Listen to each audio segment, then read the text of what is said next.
Hey everybody, it's GoblinX, and welcome back to another premiere draft of Innistrad Midnight Hunt. We are flashing way back this week to a set from 2021, or our most recent outing to Innistrad, where we had Midnight Hunt and then Crimson Vow. Now, these play like just a pretty standard Innistrad set overall. The idea was that Midnight Hunt would be like the werewolf set, and then Crimson Vow would be the vampire set, but it doesn't really play that way. The werewolves are actually one of the weakest archetypes in Innistrad Midnight Hunt, but it's got a lot of cool mechanics. It's got some pretty powerful stuff going for it. The best mechanic actually ended up being the zombies mechanic. The decayed stuff in blue and black was the strongest deck in Innistrad Midnight Hunt by far, so opening up an on-color rare to that strongest archetype seems pretty cool. Ludovic is a 2-mana, 2/3 that mills a card whenever he enters or attacks, and later you can flip him into at least a 4/4 body, but could be quite a bit bigger if you dump some more mana into that and copy something good from your grave. So we'll start with the Ludovic there, the Necro Genius, and see if we can't end up in that great blue-black deck. Pick number 2, we've got Gavony Dawnguard was a pretty great card. This showed off the day and night mechanic, which was one of the more annoying mechanics to track in paper. It works perfectly fine on Magic Arena though, because it'll automatically track it for you. So when you play it, it's daytime, then if nobody casts a spell during a turn, then it'll flip to night, and then if somebody casts 2 spells, it'll flip back to day. So you get these cards that trigger every time it becomes day or night, as well as the werewolves that flip, and they're bigger during the night, and then smaller during the day. Gavony Dawnguard was a really cool kind of card advantage engine for that kind of stuff, but it's obviously completely off of our first pick, Ludovic here. And there are some solid blue cards here, like the Phantom Carriage, finding a Disturb or Flashback card. Disturb is essentially just creature flashback, where you will be reanimating the creature as the backside of the card from your grave for its Disturb cost. And then Flashback, of course, you're recasting instants and sorceries from grave. So Phantom Carriage was a nice top-end card, good piece of value, and I think we can stick to blue there for that. Pick number 3 now. Ardent Elementalist was pretty great. It's picking up an instant or sorcery from grave back to your hand. Or Bat Whisperer was solid. 4 mana 4/2. If an opponent lost life this turn, you get a 4/2 and a 1/1 flyer, which is where that becomes a pretty good deal. The rest of the pack looks pretty mediocre overall, honestly. It's just the Elementalist and the Whisperer. We'll just take the on-color card with Bat Whisperer. Pick number 4. Here's one of those cards with the Decayed mechanic that was so good. Flip the switch, 2 and a blue, counterspell unless the controller pays 4, and get a 2/2 zombie with Decayed. So Decayed is technically a full downside mechanic. A creature with Decayed can't block, and when it attacks, you sacrifice it at the end of combat, but because of that Decayed mechanic, you are actually pretty capable of getting quite a lot of these zombie tokens. They've tacked these decayed zombies onto a lot of different cards to just up the value of the spell a bit, like on cards like Flip the Switch. There are plenty of ways within the set to sacrifice the zombies for some value, maybe buff them up to get a little bit extra damage in with them. There's a lot of good ways to use the zombies, so the decayed cards all played deceptively well, and I'm happy to take a Flip the Switch here over primarily Novice Occultist or an off-color removal spell like that Clear Shot. Pick number 5. Rotten Reunion is one of the weaker decayed cards because it essentially just gives you the zombies, doesn't give you any like extra value afterward. Devious Cover-Up was kind of cute. If the game went really long, it's a super annoying card. I actually liked Devious Cover-Up loops a little bit more back in the Ravnica set that this card came out with, because I found that that could be a little bit slower, but the idea is if you have 2 copies of this card, then you can shuffle them back into your deck indefinitely, counter your opponent's spell, shuffle your best 4 cards from your grave back into your library, and because the Devious Cover-Up doesn't exile itself, if you then draw another Devious Cover-Up later in the game, you shuffle in the first Cover-Up and 3 other cards, and eventually your opponent will just mill out. I still do think that stuff's pretty fun, so I'll take the Devious Cover-Up there. Pick 6, Flip the Switch and No Way... Flip the Switch and No Way Out were both solid value decayed cards, just pretty average cards, but you tack on that 1 decayed zombie token and all of a sudden they became pretty great. I think we just want to load up on more counter spells here, plus we're much deeper into blue than black at this rate, especially if I take this second Flip the Switch. So there's a chance we can pivot to a different strategy if black doesn't remain super open. Not that like blue-green was a particularly good deck here, it just didn't synergize well. But blue-red and blue-white would be good alternate paths if we get cut off of black here. Pick number 8 now. Getting to the very mediocre half of the pack for sure. Arrogant Outlaw, I guess, would be okay, just sticking to what we're doing, but Clarion Cathars is probably enough better to speculate towards white. I did enjoy the blue-white deck. I like the blue-white deck in both Midnight Hunt and Crimson Vow. It is the Disturb deck here. You get a bunch of spirits into your grave, and you can recast them from grave, get a lot of value that way, so I'll take a Clarion over an Outlaw. Pick number 9. Bunch of bad cards at this point of the draft. Blade Brand actually is reasonable. With Decayed Zombies, this is one of the extra ways you can use them. The zombies are so expendable, your opponent expects you to be chump attacking with them all the time, so you can sometimes get some kills with a Blade Brand where they will block your Decayed Zombie with their 3/3 or 4/4, and you're like, well, Blade Brand and eat it up. Take a Blood Pact, and as you can see, massive color imbalance in the set. Nobody wants to draft green because so many of these green cards are just so unmistakably filler. Even if you've never drafted the set before, you could look at a lot of the green cards and be like, yeah, I don't know what they were thinking.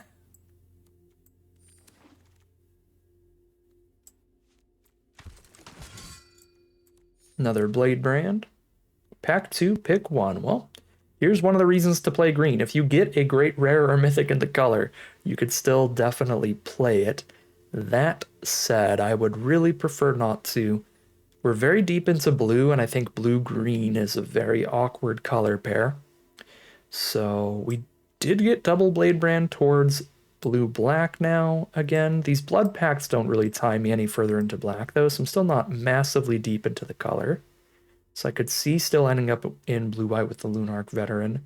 Crawl from the Cellar. There's a lot of good zombies in the blue-black color pair, so that actually plays pretty well.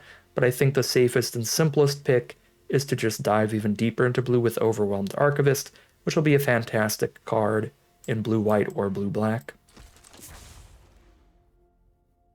Now we've got Diregraph Horde. This was a real nice finisher for the blue-black deck.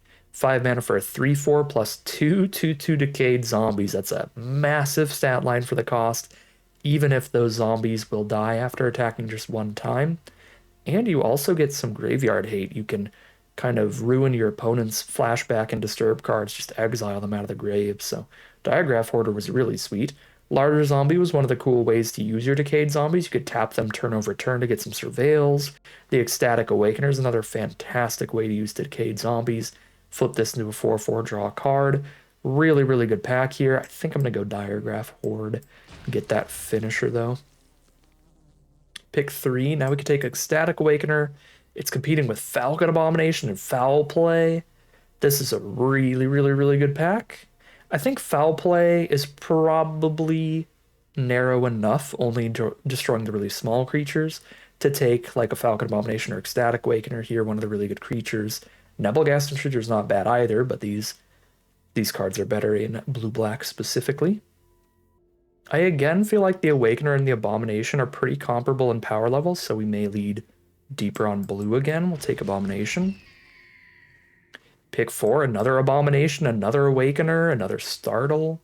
Well, not another Startle, a first Startle. This was another good Decayed Zombie producer. This is going a lot better than pack 1, so I feel like somebody on our right's probably blue-black. So this is our pack to really, really fill out the deck a bit here before we get cut again in pack 3, is the idea.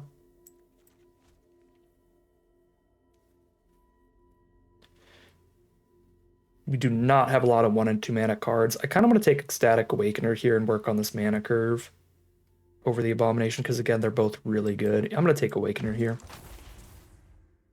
Pick 5, another Falcon Abomination. Beautiful stuff. There's a Foul Play as well. Pick 6. Something filler.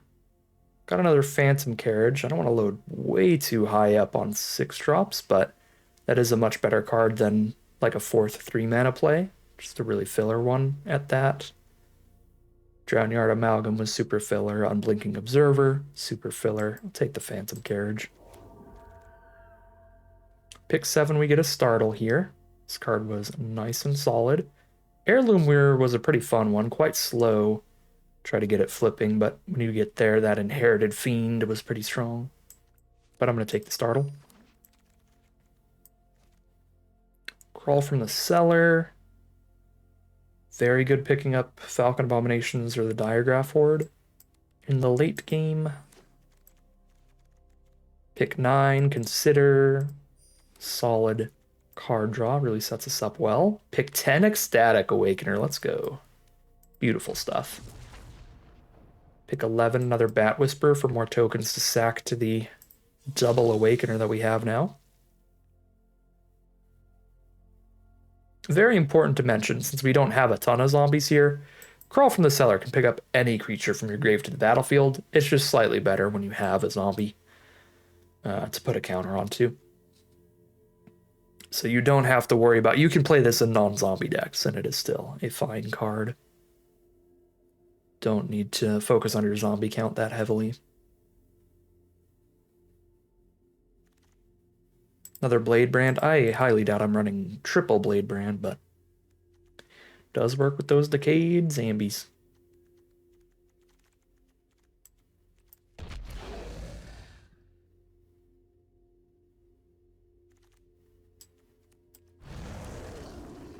All right, well, Tovolar's Huntmaster is the literal best green rare. If we had this pack 1, pick 1, then you would see me playing a green deck in this set. We would have done it for sure, but it's far too late, unfortunately, opening it up in pack 3 instead of as our pack 1, pick 1.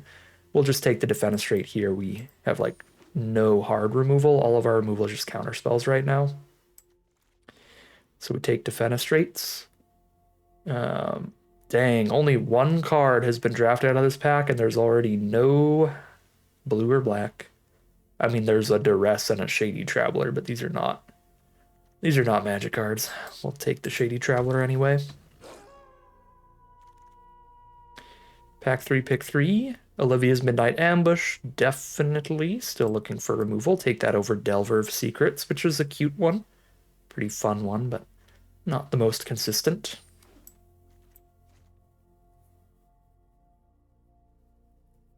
Our mana curve is going to be pretty slow here. We got 3 cards at 2 mana or less, usually one at least 5. So we could take a good chunk of damage early. Curse of Leeches was perfectly fine.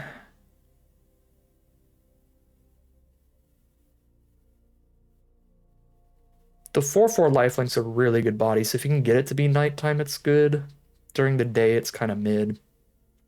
So it's a little iffy, it's a little moment dependent, but Hobbling Zombie's always just okay. So do we want a card that's always just okay, or a card that will sometimes be awesome and sometimes be quite mid? I'm gonna go for the gamble there and take the Curse of Leeches. It's just a little more fun, a little more interesting. Now we can take the Siege Zombie. This was one of the better 2-drops for sure. Fills out your curve really well and gives you something to do with those Decayed Zombies. Fading Hope's a good piece of interaction, but looking at our mana curve, we're certainly interested in the 2-mana creature. Another Bat Whisperer or Evolving Wilds. Take the Bat Whisperer. Pick 7, another Ecstatic Awakener. Beautiful. I think we can cut Shady Traveler at this point. Maybe one of these Phantom Carriages. Vampire Interloper's not horrendous. Gale Drifter's pretty good value, though. Bit slow, and I have a bunch of Bat Whispers that are more synergistic. Yeah, I think my 4-drop slot is going to be filled with those Bat Whispers. Oh, there was a Silverbolt. Yeah, it's been a long time. It's been a long time. Silverbolt was actually reasonable. It's 3 damage against anything. If you're specifically playing against werewolves, then it just straight up blows them up. But 3 damage against any creature is fine. Filler removal when you don't get enough other removal. So I should have taken a Silverbolt there. That was a pretty big miss. Silverbolt would have been much better than Vampire Interloper here.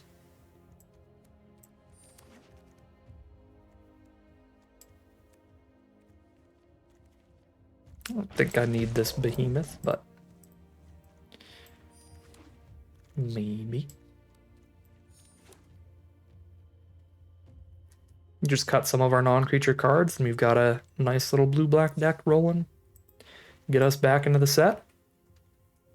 I'm very excited to draft this set some more, because I'm already seeing some things that I was forgetting about and missing, like that Silver Bolts that we were talking about there. Yeah, I don't need the Blade Brands. I don't have a crazy amount of Decayed Zombie production. I already have the Awakeners for them.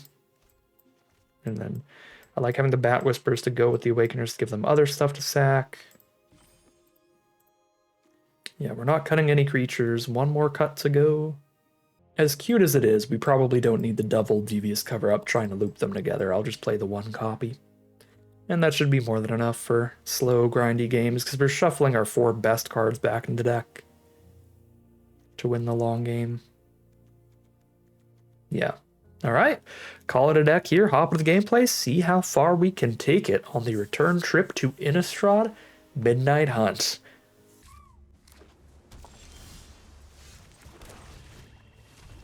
Very solid opening hand here.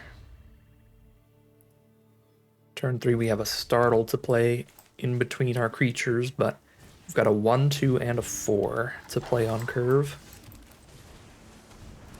Lambhole Terrier starts things from our opponent. They're on blue and red, which is a spell's archetype. It's a pretty fun one if you get the Signpost uncommon for it.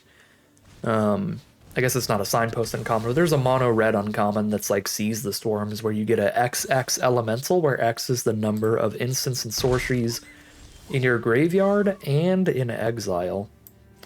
And that one is quite strong as a build around.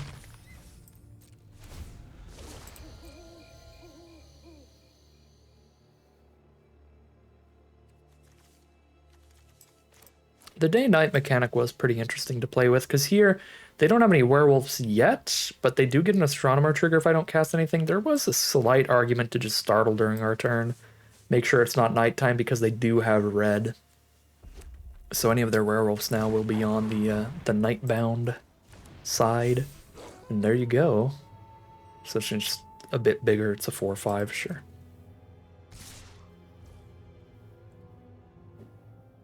Okay, Ecstatic Awakener being instant speed is part of the reason that card is so busted.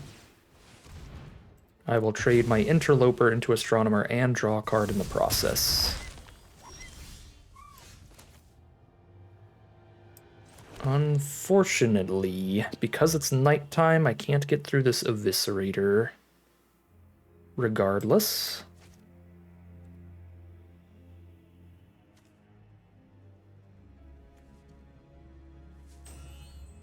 Could try to hit a 2-drop to double spell on them here.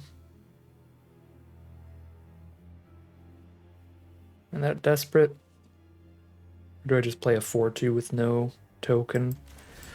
It's a little sad not to get the token, but I've already sacked a card to the Awoken Demon, so I don't need an extra token that badly.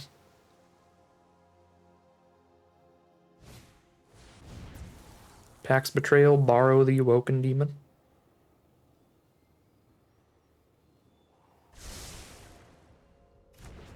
Scry one at the top, one at the bottom. Send in the team. Trade into the Harrier.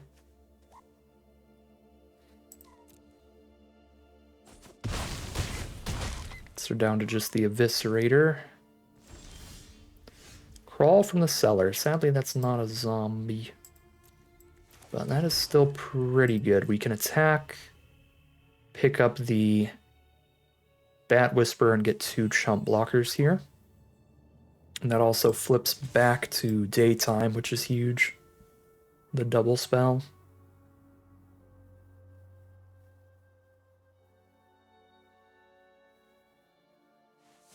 Kind of an added little value to Crawl from the Cellar that I wasn't thinking about when we drafted. Really gets you double spelling.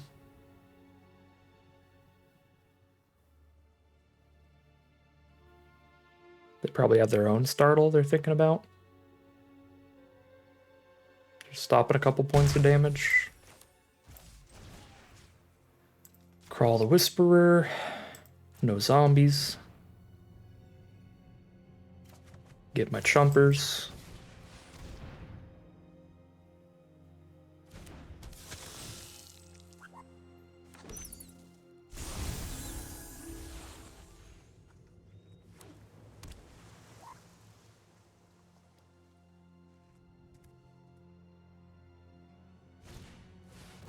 Reckless Stormseeker, super powerful card. That was an all-star in aggro decks and standard and the old Arena Cube before they added the power to it. This is a slam dunk trade because that card can get first strike at other times. Okay. We make sure we cast a spell here for sure. I'm wanting to just play Phantom Carriage, I believe. I think I'm only attacking with the 4/4. I don't want to attack too hard down at 8 life right now. Especially with the Component Collector potentially tapping things. It doesn't tap anything naturally, but if they draw something that like flips between night and day, I guess there's not a lot of cards that do that. Just automatically. Okay, jump from opponent. We will Carriage the Disturbed Spirit. Get down with the Sickness and pass the turn. And I think we have stabilized. Should be in quite the lead from here, thanks to multiple cards with multiple spells worth of value. The flashback cards, disturb cards, all that. We've got to flip the switch if things go really wrong. This is looking super winnable. Should go for the zombie here. Hold up startle, flip the switch.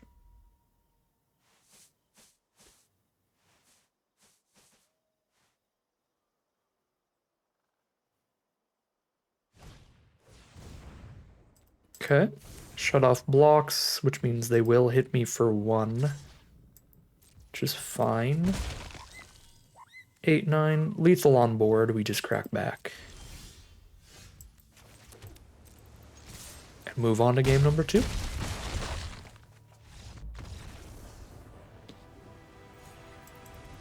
And if anybody's wondering why we're on the alt account today, it is the final day of the season.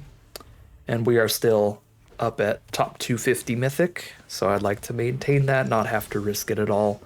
So today's draft, we're going to be on the alt account, but we'll be back to Platinum, Diamond, and Mythic drafts starting tomorrow. So the entire rest of the flashback trip,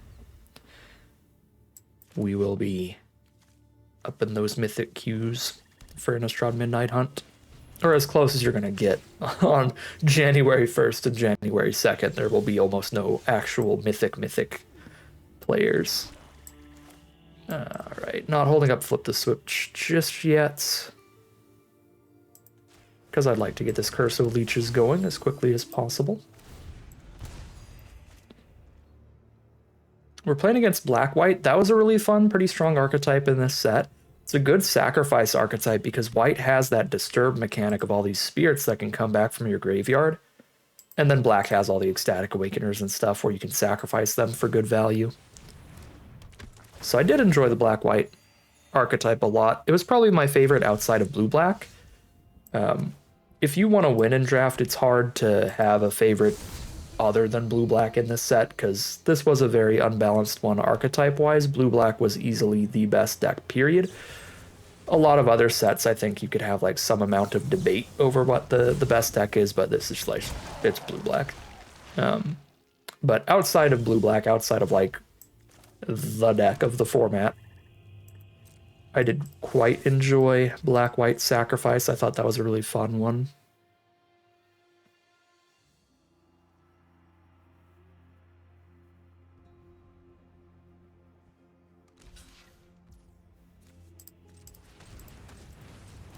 There's a really good combat trick in White in the set they could have here. Like +3/+0 lifelink, and when the creature dies they get a 1/1.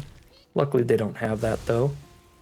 We're drawing a lot of lands here. There's a certain risk of flood, but when any of our creatures die, then we'll still have spells to play with Crawl from the Cellar. I guess not if Leeching Lurker dies, because Leeching Lurker won't be a creature card in our grave to pick up, but if Awoken Demon dies, we'll at least still have that to play.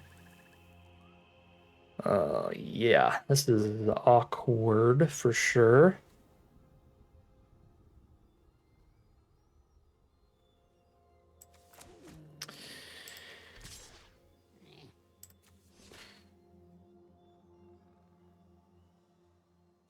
I am not happy with this arrangement. I might just pass even. Because if I attack, trade, pick up the thing, and replay it, then I flip the Lurcher back to just draining them for 1 a turn.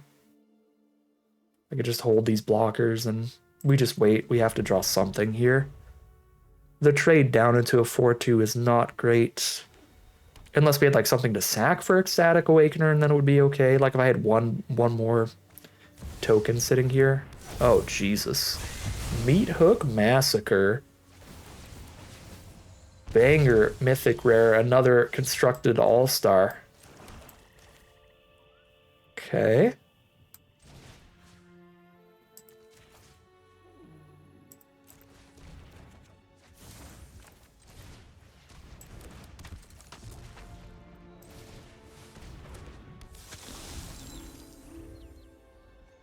We just double spell there. We don't really have any shot of like hitting them for the 1 and getting the extra bat token, so it's better to just get that onto the board, get rid of its summoning sickness, get it ready to go. Phantom Carriage is wonderful.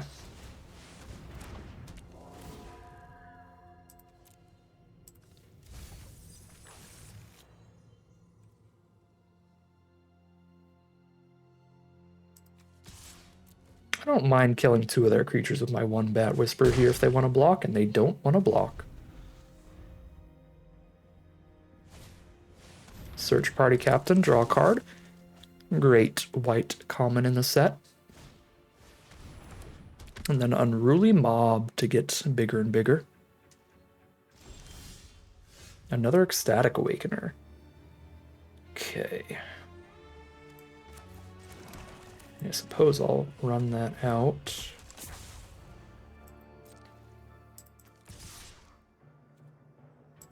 We're 20 life, we're jamming.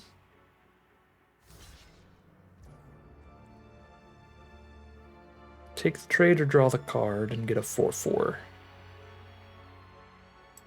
I'll take the trade, we'll whittle down the board.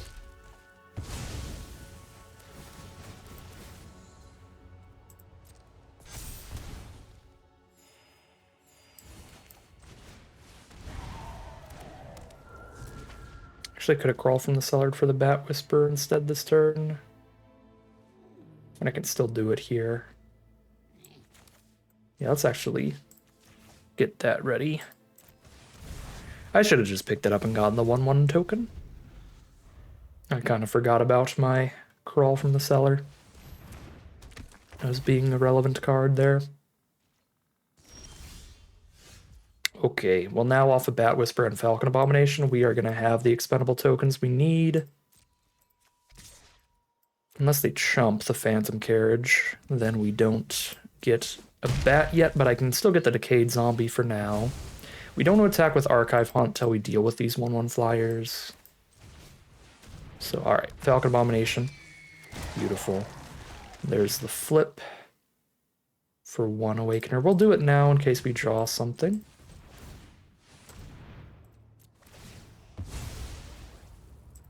Meat Hook Massacre, gonna be meat hooking. Another Bat Whisper, cute.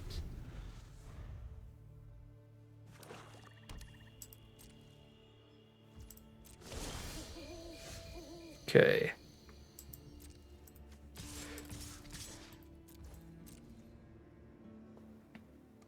Double Bat Whisper is gonna be gnarly here, unless they have like a second copy of the Meat Hook Massacre or something. It should pretty much seal it in our favor. We're gonna have 10 power in the sky.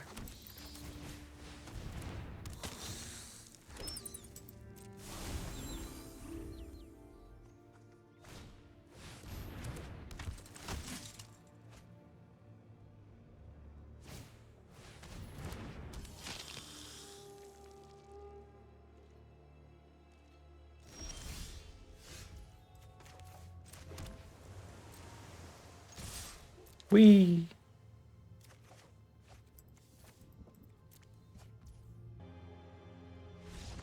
There's the concession from our opponent. That is 2-0 heading into game 3. This is an excellent hand. Static Awakener, a Falcon Abomination, and 2 removal spells when we really only have 2 removal spells in the deck, basically, outside of our counter spells. Another white deck starting with turn 1 Lunarch Veteran. Gain some life, get going. There's Unruly Mob as well. Could be another black-white deck. Got an Interloper to play on 2 instead of Midnight Ambush. I don't feel the need to blow up the Unruly Mob until a little bit later, once it starts getting a tiny bit bigger. Sun Gold Sentinel, on the other hand, we'll have to kill that immediately. That is going to exile a card from our grave every single turn. Keep getting hexproof and getting bigger. I don't actually mind trading Awakener into Mob that much, but I probably should not. That is missing out on some great value once we have the Falcon Abomination token for it. So, I mean, I guess I'm not going to have anything in my grave just yet. I can still run creatures out for now. So the Coven mechanic was the green-white mechanic. It was kind of a miss. It was a weird one. You have to have 3 different power worth of creatures on your board. So like a 1 power creature, a 2 power creature, and a 3 power creature would mean now you can activate your Coven ability. Or a 0 power creature, a 7 power creature, and a 3 power creature. It doesn't really matter, as long as they all have different power. Alright, well, I'll trade the flyer into the 3-2. That is a-okay by me, especially when it's got bonus abilities, and rough hand for our opponent, apparently, as they do not play a 3rd land. Still, we'll just hit in the sky, play a Bat Whisper, and get more damage in the sky. If the mob gets out of reach of the Midnight Ambush, that'll be a little sad, but I can just defenestrate it.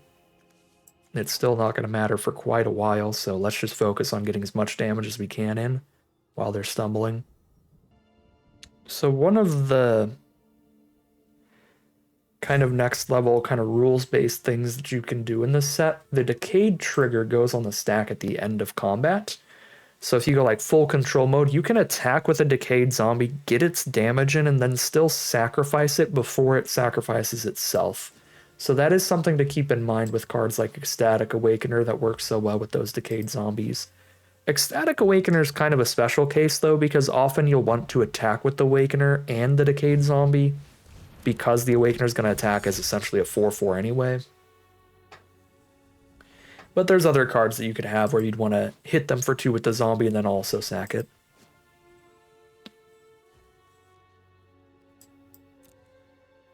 Flesh Taker was a great one. Big reason to be in black-white. Very cool card as well. It's only 1 mana for its ability, and its ability makes it a 4/4. So you could sack the veteran, have a 4/4 blocking our 4/4. Believe we are still just in the full aggressive position here. So we'll go full control mode, send in the team. I don't remember for sure if they programmed it right to where you have to hold full control mode to respond to the Decayed trigger. So I'm just going to do it to play it safe. And here it doesn't matter because they're going to block the Awakener, so I'm going to sack the zombie anyway.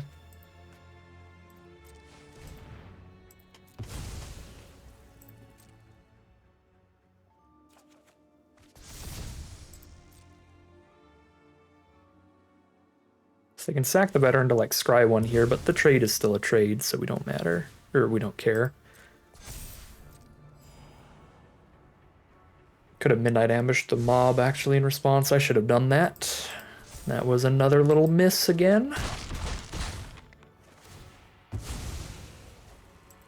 It's been a sloppy return to Innistrad so far. Hopefully we can get all of our sloppy plays out of the way in this practice draft on the alt account. And we play well when we're going to be back up in those mythic queues starting tomorrow.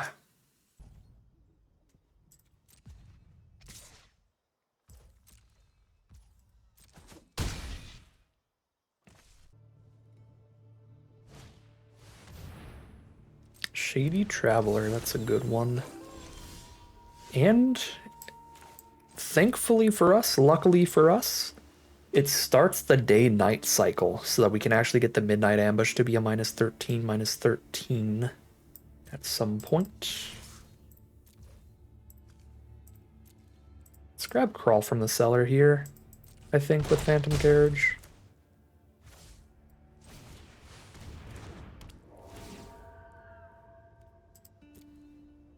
I mean, I guess the Archivist is a lot cheaper. 4 mana to get a creature out versus 4 mana to put it in hand and then more mana to actually get it out. Yeah, we'll take the Archivist, but I think both would be pretty good here. We are down to 11, so I'm holding the bat back to chump the mob at this rate. We would have been in an almost unlosable position if I had Midnight ambushed the mob in response to it trying to get the third counter. So that was a huge miss here, because now we actually are under quite a bit of life total pressure from the mob. Eating alive the carriage, good stuff. We can send in the team because they got the menace as well. 6 damage to us here. Can Midnight ambush somebody and also cover up next turn. If I hit a land, I can defenestrate and cover up, which is better because then it won't be nighttime. I think I do need to chump here.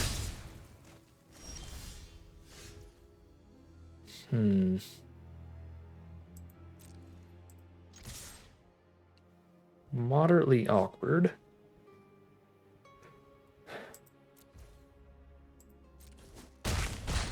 I think I'm supposed to play that, which means that the ambush isn't going to be enough to kill anybody by itself. But the 4-2 against the 4-4 is quite a good body here. And then the 1-1 chumper as well. It's definitely worth running that out.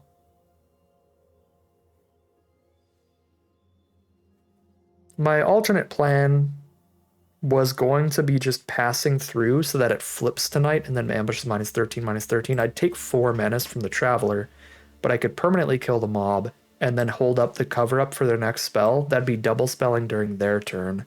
We kill the mob, counter their spell, and then the Traveler's back to a 2-3. But we would take 4 damage for making that play, and this way we might not take any damage. And indeed, we don't. It's going to be nighttime now as well for Midnight Ambush, but also nighttime for the Stalking Predator. It's on-board lethal if we kill just one of their creatures. So let's kill one of their creatures and force their hand here. They need to show us some kind of instant to not die. And if it costs too much mana, cover up will counter it and we'll win the game.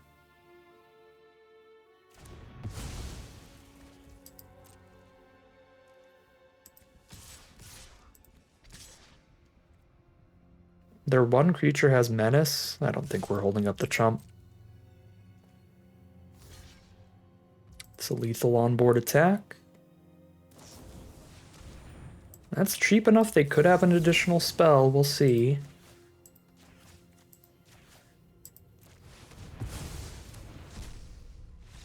They do not have an additional spell. That is 3-0 heading into game number 4.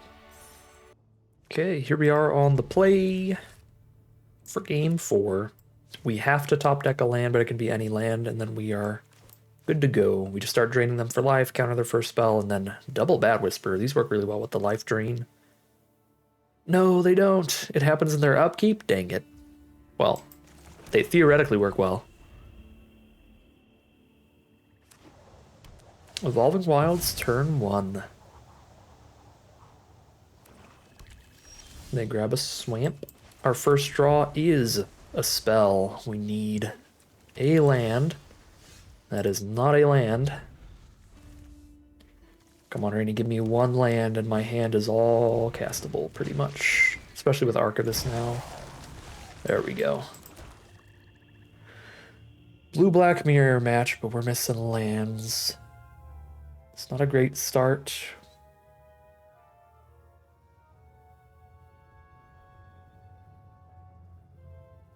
Curse of Leeches, if it ever becomes night, is going to be one of the better ways to try to stabilize getting a 4/4 lifelinker going, so I'm going to lead with Cursive Leeches here. And then I could like just pass turn holding up a counter spell to get my lifelinker and then counter their removal on it, and then boom, send in a 4/4 lifelink. And we're pretty stable life total wise. That sounds like a pretty reasonable plan to me.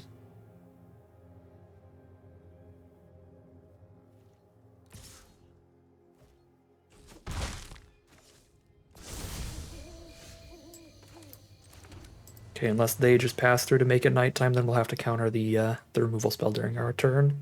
That's actually beneficial to me because that means we get the life gain going even faster if they don't have like double removal here.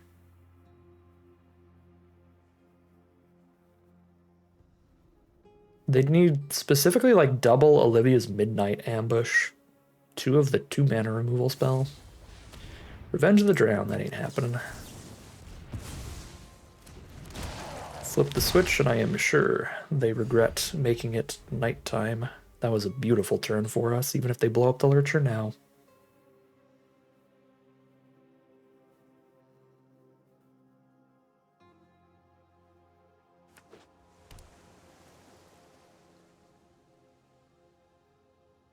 They're up to 5 for potential Diregraph Horde mana. But I imagine if they have any removal, that is certainly what's getting cast here. Very difficult to race a 4/4 lifelinker. They could double spell to flip it back to just draining for 1 a turn.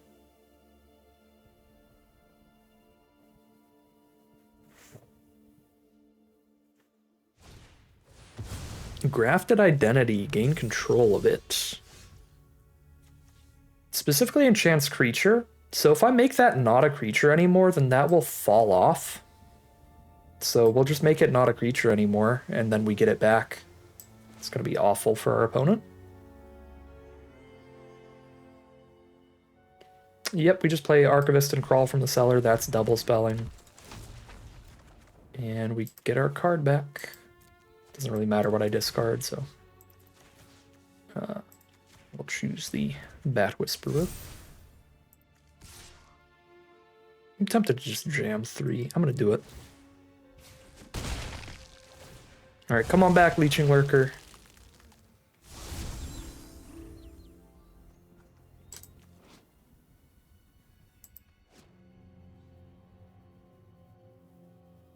Wait, what? This shouldn't be a legal target anymore. Yeah! Okay. Confusing moment there.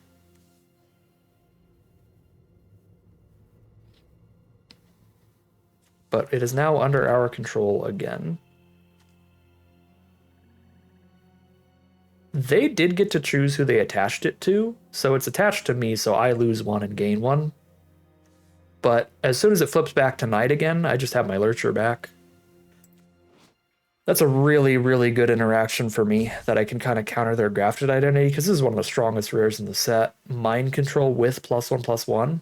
Super, super strong card. Removal plus steal your opponent's best creature, so it's like removal and a big threat at the same time.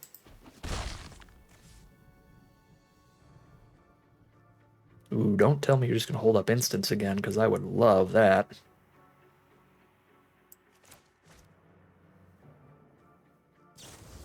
No. Main phase startle, make sure we don't get the 4/4 lifelink. Fair enough. The startle of our own. I could just pass through, play a startle, and flip the switch so that I get my lifelinker. That feels pretty important to do. I wouldn't mind if... Okay, this is casting a spell. If a player casts no spells during their own turn. So even if our opponent casts spells during our turn, we can still flip it tonight. Okay, I'm going to allow that.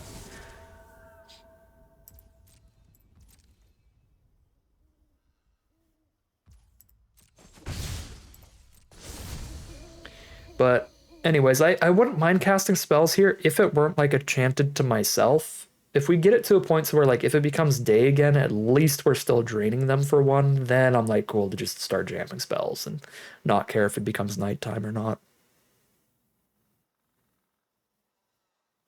This is a cool card. This daybound, nightbound on this leeching lurker has really affected how this game has played out. It's been a lot about our opponent, main phase startling to not flip tonight, and us just being like, I'm just going to hold up instance so that I can flip it tonight, and all that kind of stuff.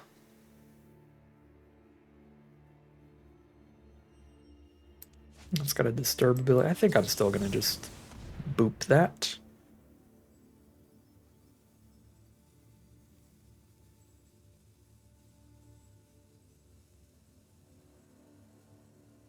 So they're probably casting a second spell here. They're probably having it go back. Yeah, there we go.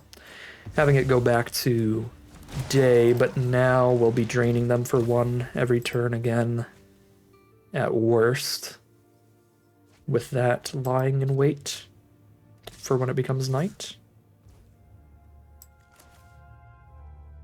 They're at 11 here. I mean, another 2/2 zombie just to send should be scary. So I'll startle as well.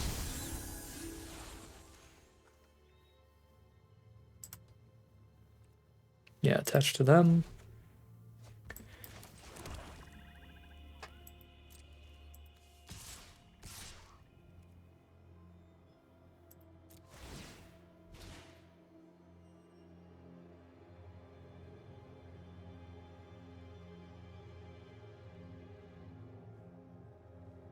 Everybody's getting some pretty scary boards now. You're down to 9. And because they let that go to grave, I'm going to Diagraph Ward it away. The Disturb card and the Grafted Identity just in case. I don't think there's much at all that could bring the Grafted Identity back, but if there is anything in the set that could bring Grafted Identity back, it would be awful for us.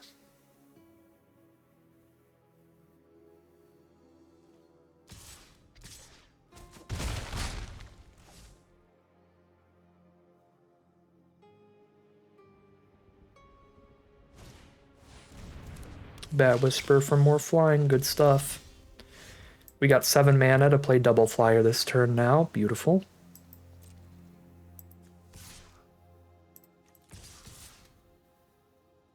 They're at 8 light, we're flunging these zombies in. Or 8 life, we're flunging the zombies in.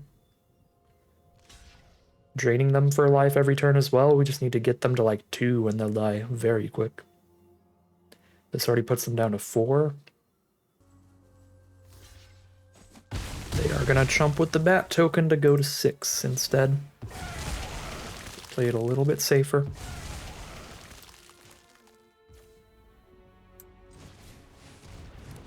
Just play as many creatures as possible. Bat Whisper plus Falcon Abomination go nice and wide. Try to get that counterattack lethal now that they're down to 5 life here. Still up at 15 off all the life gain we've had throughout this game. I'm sure they've dealt close to 20 by now.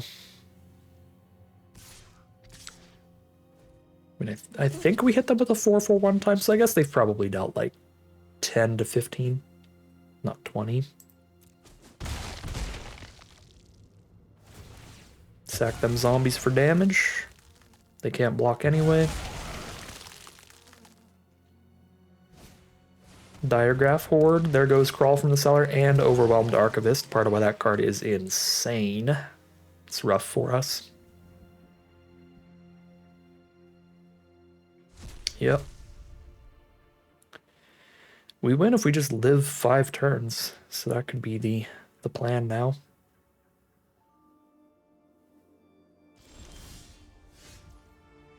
Good draw.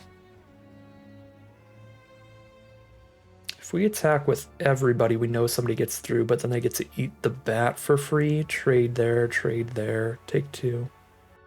I guess a free kill on the bat, and then I just make a new bat anyway. Kind of balances out. Except that I actually hit them a little this turn instead of not hitting them. Yeah, no, this is attack all, and let them get the free kill on the bat.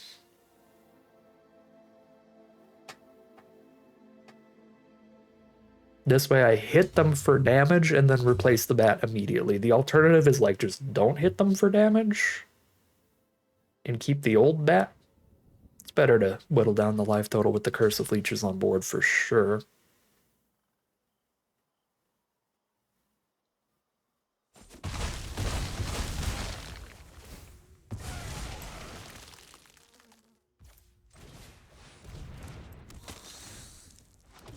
At this point, we don't want the Curse to flip. Well, they only have one blocker.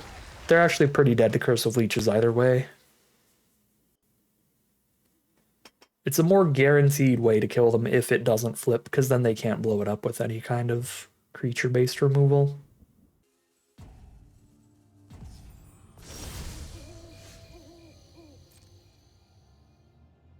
Opponent passes through, and we will just jam everybody in. See if we can't find the kill here.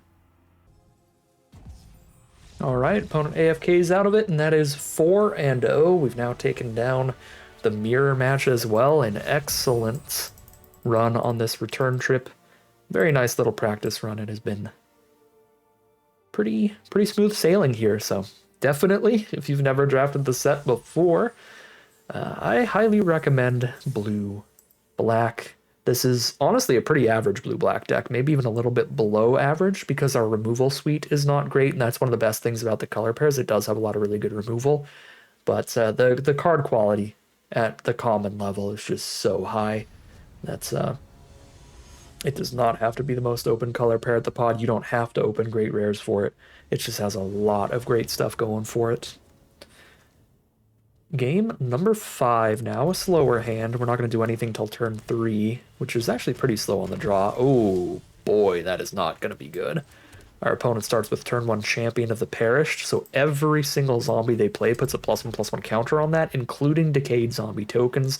This has got to be one of the strongest rares in the entire set. That's an incredible card. Like a turn 3 Falcon Abomination after that would be wild. Off of a single copy of Falcon Abomination, that's a 1-mana 3/3, and it just keeps growing and growing. Alright. Yeah, we are not having a good time, especially on the draw, because on the draw, that means we won't have Flip the Switch up on turn 3, so if they do have a turn 3 Falcon Abomination or something, there's nothing at all that we can do to stop it.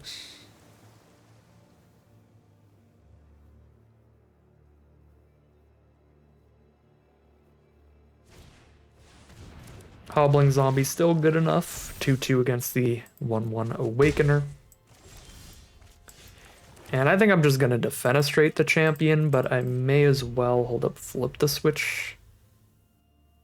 It could be better to just Defenestrate immediately. That way, if their plan is to just pass through and hold up a counterspell, we still kill the champion. Okay, Ecstatic Awakener.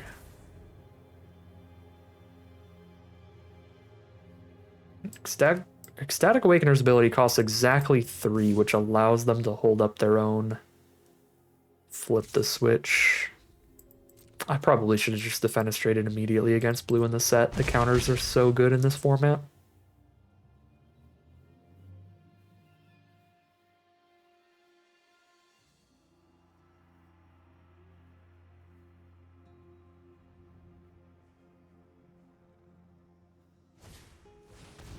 No way out. Okay. It worked out fine. We can counter this and then kill the champion. Still definitely behind, because their Awakener's going to flip just immediately here. I could kill the Awakener. I don't have enough removal to choose to do that. Yes, if I kill Awakener now, I'm killing the creature that's the bigger immediate threat, because that's going to be attacking as a 4/4 essentially immediately. But it does not take long for this champion to become a 5/5 or larger. And I only have one more removal spell in the entire deck. Yeah, I have to just kill the champion here. We have multiple Ecstatic Awakeners and Bat Whispers and stuff that could be the 4 power creatures we need to block a 4/4 Awakener. I probably could have poked for one there. I don't think I'm blocking with this Awakener. And obviously, we would love the trade. No, dude. Crawl from the cellar on the champion. You hate to see it.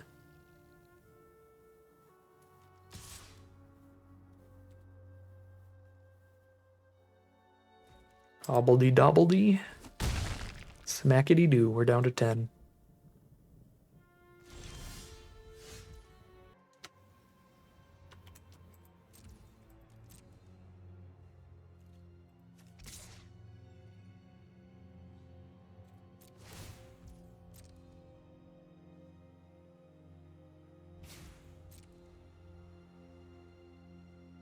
I think I'm just gonna draw an Ecstatic Awakener card here.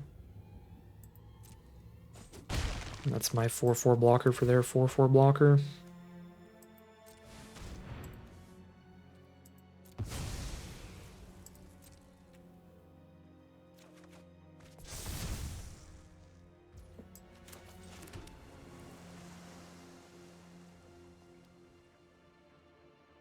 Well, my 4/4 blocker for their 4/4 attacker.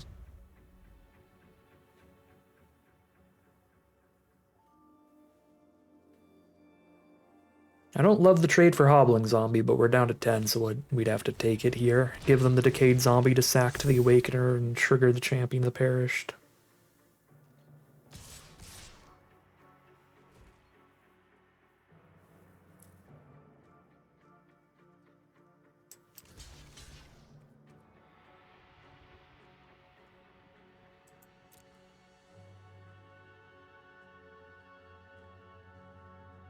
Kill Awakener and their Larder Zombie here.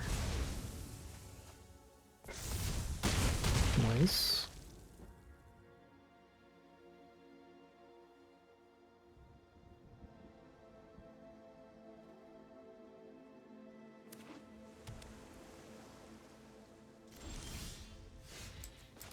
It's good mana here. We can Abomination and flip Awakener. Still need to be in the market of blocking this Hobbling Zombie. So we're not sending in. Shipwreck Sifters, draw a card, discard a card.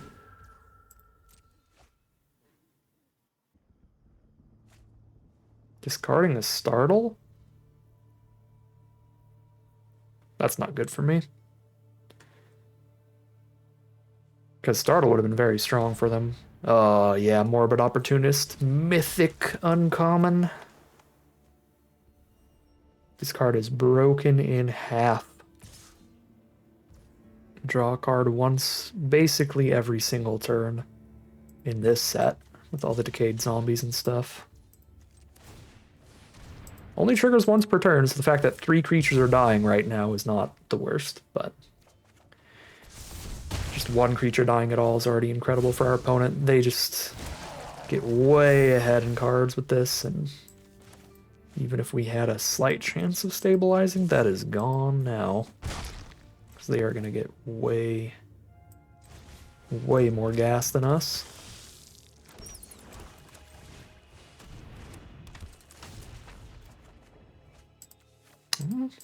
Okay, maybe the tiny chance is back with Olivia's Midnight Ambush. We did draw our one other removal spell in the deck.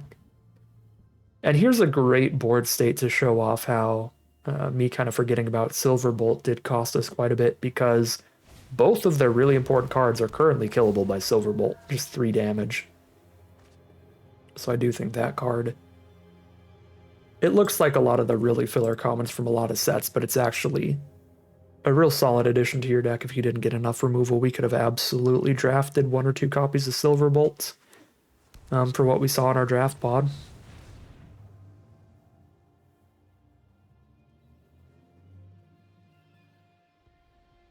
Best bet now, if we're going to have any chance at all, it's going to be by sneaking through and shipping away in the sky. We'd still have to get quite lucky to last long enough to defeat them in the sky here, but that is the game plan here. You gotta have some kind of plan if you expect to come back from pretty losing positions. You gotta find your one route that might find a way to get there, and flying damages our route this game.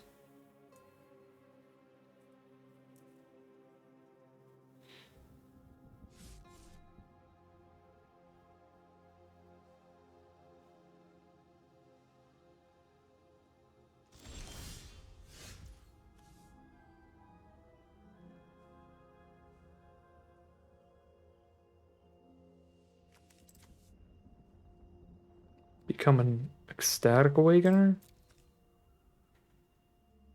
Doesn't really do anything, but this could still be big. I guess once one of our flyers dies, Ludovic can take over it. But they're not going to die right now. They're not really getting into combat. Certainly not holding off on blocks.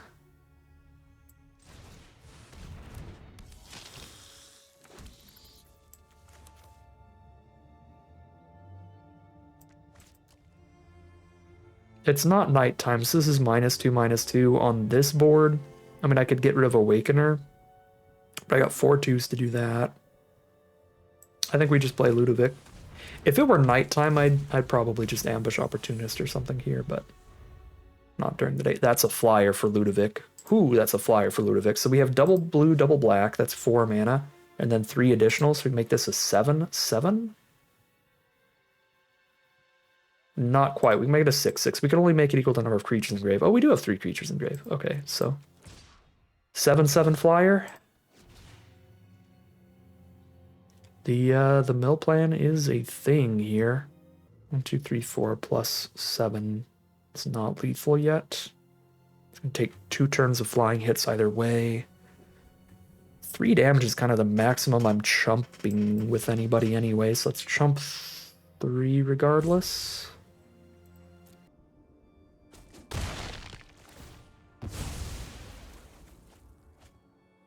We might just play Archivist instead. Ludovic we can flip an attack with in the same turn, but Archivist we have to play it the turn before we want to get the attack in.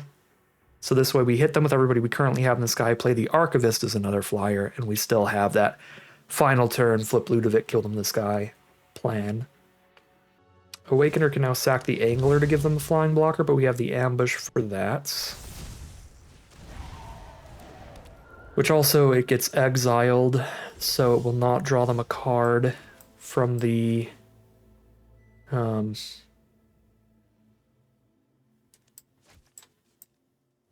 whatchamacallit.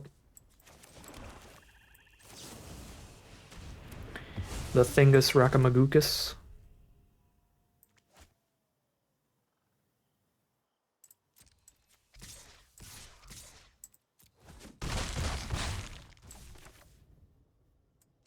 Yeah, we make sure we have as many blockers as possible because we are threatening a one-shot lethal next turn. If they don't have removal for a flipped Ludovic.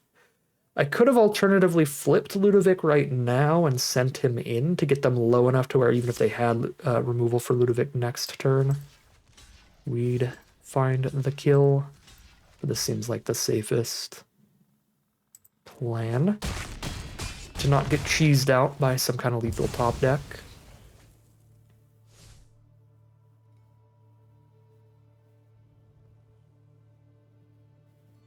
Now they only have 3 power on their board, so even if they have removal for Ludovic, well, now I have to flip the switch too. 1, 2, 3, 4, 5, 6, 7, 8 damage. I just need this to be a 4/4, and that's already lethal. So let's just exile 1 creature from the grave and hold up flip the switch. That 1 creature is going to be the flyer.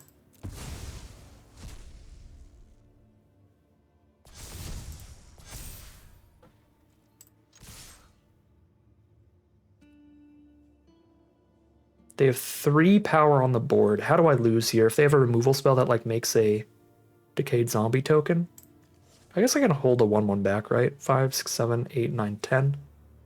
I can hold 2 back. That's still lethal unless they removal. If they just have -2/-2 removal, let's see, 5, 6, 7, 8, 9. If they have exactly Olivia's Midnight Hunt, attack all kills them, but holding off doesn't. But they only have the 3 1-power creatures. I think I would be okay to get a 2-turn kill, worst case scenario.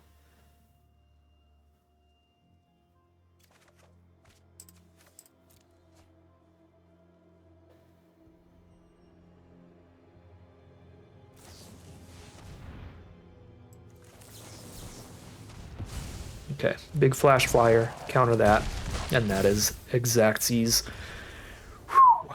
I did not think we were winning that game. Another mirror match. They had a really, really well-drafted deck. Very strong stuff over there. The Morbid Opportunist is fantastic. Champion of the Parish is a great turn 1 play. They had all the good kind of filler commons you want. The larger zombies, No Way Out, Hobbling Zombies, Startle, all that decayed stuff to go with the Awakeners. But just stay resilient there, play a bunch of flyers, chip that damage through, and eventually we get there through all of their Morbid Opportunist card draw. That is still undefeated here, 5-0, heading into Game 6. Alright, well, this is a pretty nice hand. It's a very funny one. We got 2 pair. What are they going to do now? We've got Ecstatic Awakener, Flip the Switch, Flip the Switch. These are 2 cards that play really well together. The Flip the Switches will give us the Decayed Zombies to help flip the Awakener, and then the Awakener is a 3-mana instant speed ability to use at their end step if we don't cast a Flip the Switch. So, really solid stuff there.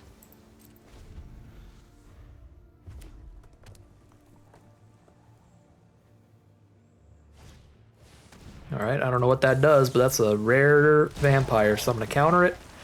And our opponent's already over this set. They're done with the flashbacks. They're like, alright, I'm out of here. I'm going back to Avatar The Last Airbender. This set sucks. We are now 6-0, heading into the final boss, completely undefeated, with 3 rounds in the chamber, 3 chances to get maximum prize out of this draft. Alright, here we are on the play for our final game of Magic. Much weaker hand than our last one. Our last one, the huge Ecstatic Awakener, Flip the Switch synergy stuff. This is still strong stuff, though. We don't start till turn 3, but we're on the play at least. We have Falcon Abomination, Overwhelmed Archivist, and a Devious Cover-Up to protect us in the late game. Playing against Blue-White. That's another archetype I enjoy a lot. I think blue, white, and black were all kind of the best colors in the set. Any combinations of the Esper colors were fun to play and pretty powerful. Drop a Falcon Abomination here. Get some flying damage over this 2-1 on the ground. Technically, Archivist trading into anything is not a bad trade because it'll come back from the grave, but I still don't love trading down into a 2-1, so... We do have the Startle, though, to win that fight, so maybe we do. Or maybe we were supposed to just run out to Archivist earlier, although I don't remember when we drew this Startle. Was it in the opener or not? I don't know. I'm just vibing right now. I'm riding high. The 6-0 return trip right now. We can play an Awakener and still have cover-up. I can't play Startle during this combat and hold up cover-up, so I think I'm not going to, because again, trading a creature that flashes back and comes back from the grave for one that doesn't is just good value already. There's no reason to push it here when they have open mana. Believe we're going to hold up cover up. And if they don't cast anything we want to cover up, we'll just flip Awakener, sacking the zombie token, which is why we didn't attack with it here. We want to keep it around to sack, and we don't want to sack it at sorcery speed because we want to leave cover up.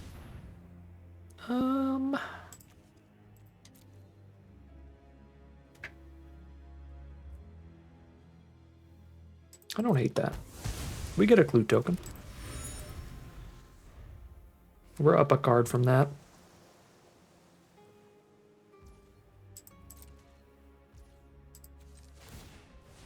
Do you got more removal? We have the Crawl from the Cellar for the Abomination as well. Phantom Carriage is the draw. We might just run that out. Yeah, I don't have a good 2-drop to play. I mean, I could crack a clue and play cover up. I guess that's the 2-drop.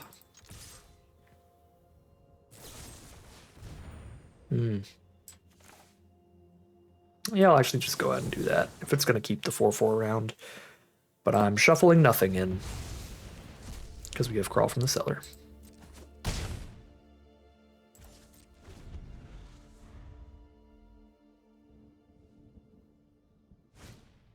It is straight up ball removal. That's really funny.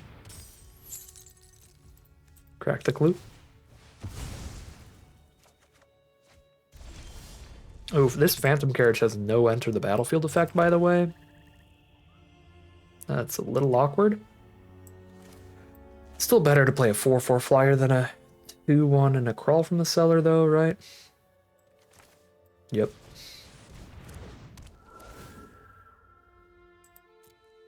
I can look through my deck for fun. Look at all these goodies.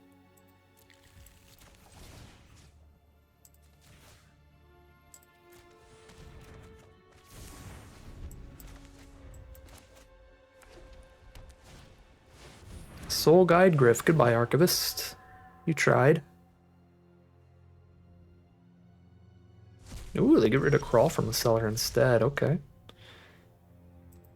Reviving. We're already getting 4 damage and they have no good blocks. We have Startle and Ambush to get our other flyers in.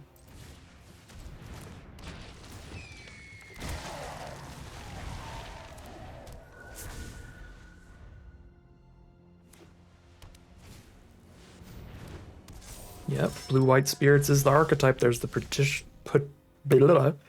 to buff all the spirits. There's the Beelzebub.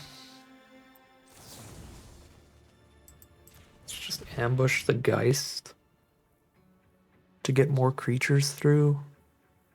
Then send in the whole team holding up a Startle. Okay, they're already over it. Our board has a commanding lead, and we're setting up our draws with the Archive Hunt, and Blue-Black is just busted. If there's anything you learned today, know that Blue-Black is very, very good here. Although, again, we are drafting, I'm assuming with mostly players that have never drafted Innistrad Midnight Hunt before. It is a 4-year-old set now, and we are in the lower draft queues, which is going to be players that don't draft as often. So part of this was definitely due to the probably lack of experience of some of our opponents, but I think most of our opponents had quite decent decks. I didn't see any massive flaws with any of the decks here, but Blue-Black is just a cut above the rest usually, and we only played the mirror match 3 times. I guess we did play the mirror match like 3 times out of 7, at least twice. I don't remember exactly.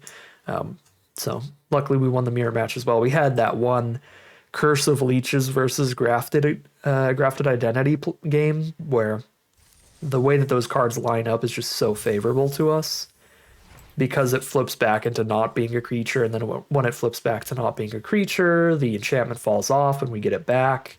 Curse of Leeches has got to be the overperformer for today. I mean, we didn't really play it in those last few games of Magic. But it was a card that I was like, yeah, I mean, this is decent. There are other commons. There's other uncommons and certainly some commons that I would be interested in taking it over generally, just instinctually, like Olivia's Midnight Ambush or Defenestrate type stuff. But I think we took it over some other decent, like, common or uncommon. And I was like, yeah, I mean, it's an okay card. It's less consistent than the other choice, because it really depends on how the day and night cycles are going, but it is pretty absurd at night. And, man, it actually played out really, really well. We got a lot of giant lifelinking damage in with this in the early games of this draft, and then even when it did end up flipping back into the life drain one, that still helped close out some games in the late game. So Curse of Leeches is probably the biggest overperformer in the deck. Again, overperformer just means a card that did better than I thought it would, that I think I would put a little higher in my pick order were I to draft the set again. It does not mean that it was the best card in the deck. I think it certainly was not. I think it's still around the card quality of Ecstatic Awakeners. Those all played absolutely incredible today, but I already knew that going in and drafted them pretty highly accordingly. The Flip the Switches as well, some of the best cards. I mean, I guess Curse of Leeches played good enough that I would put it in the same category as pretty much the best cards in the deck, like all these. But as you can see, like, blue and black is just such a deep color pair that I think Ecstatic Awakeners, Falcon Abominations, Diregraph Hordes, Midnight Ambushes, Flip the Switches, Defenestrates, all of these commons, I would say, are very, very good for their cost and better than even not only the majority of uncommons in the set, but better than some rares. They're all just really, really efficient. They do what they're trying to do so well. The color pair just really has so much to dig from at the common level, where the majority of the best cards in our deck are commons. These cards are all just very, very good. Even Siege Zombie, we didn't really have an opportunity to show it off, but filling out your 2-drop slot on curve and chipping in for last few points of damage is nice. We did have it in the last game of Magic that we played, and it would have played really, really well if our opponent had the blockers to try to stabilize. Then this would be a way to make sure they still lose, as long as they don't get rid of the siege zombie. So that's another card that's close to the card quality of the rest. Bat Whisperer was great today. I loved having the triple Bat Whisperer with the triple Ecstatic Awakener deck. Just an excellent draft all around. We got to do some fun stuff with some rares. Curse of Leech is more than Ludovic, but we did win a game off of Ludovic as well.